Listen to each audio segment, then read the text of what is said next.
Di tengah dinamika sosial dan budaya yang semakin kompleks, Indonesia sebagai negara dengan keragaman agama dan etnis menghadapi tantangan besar dalam menciptakan harmoni di antara warganya.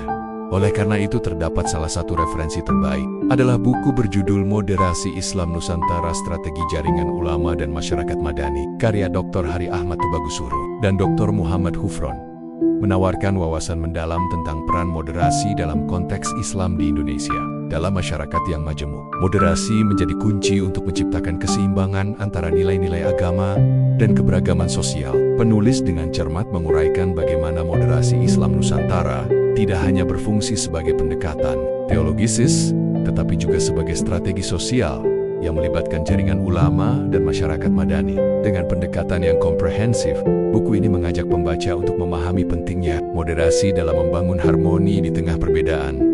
Salah satu fokus utama buku ini adalah peran tarekat Mutabaraa Nahdiyah dalam membangun masyarakat yang inklusif dan damai. Tarekat ini, sebagai salah satu jaringan ulama yang berpengaruh, memiliki sejarah panjang dalam mengembangkan nilai-nilai moderasi. Penulis menjelaskan bagaimana tarekat ini berkontribusi dalam merespons tantangan sosial dan politik yang dihadapi masyarakat, dengan menekankan pada pentingnya dialog dan kolaborasi. Tarekat Mutabaraa Nahdiyah menjadi contoh nyata bagaimana ulama dapat berperan aktif dalam menciptakan masyarakat madani yang sejahtera.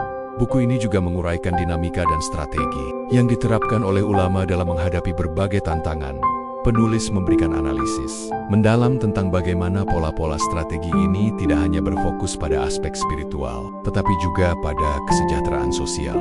Dengan menekankan pada toleransi dan integrasi nilai-nilai Islam yang beradaptasi dengan konteks lokal. Buku ini menunjukkan bahwa moderasi bukanlah sekadar konsep, tetapi sebuah praktik yang dapat diterapkan dalam kehidupan sehari-hari. Jauh, penulis menyoroti kontribusi ulama dalam menciptakan keharmonisan di masyarakat. Dalam konteks Indonesia yang kaya akan keragaman budaya dan agama, peran ulama sebagai mediator dan penggerak sosial sangat penting. Buku ini memberikan contoh konkret tentang bagaimana ulama dapat menjadi jembatan antara berbagai kelompok, menciptakan ruang dialog yang konstruktif, dan mempromosikan nilai-nilai perdamaian. Dengan demikian, buku ini tidak hanya relevan bagi akademisi, tetapi juga bagi praktisi dan masyarakat umum yang ingin memahami dinamika Islam di Indonesia. Anda bisa mendapatkan buku ini di www.buku.asia atau melalui marketplace. Kami di Shopee, Tokopedia, dan TikTok Shop dengan link yang sudah dicantumkan. Selalu support channel kami dengan like dan subscribe, serta share ke orang sekitar Anda.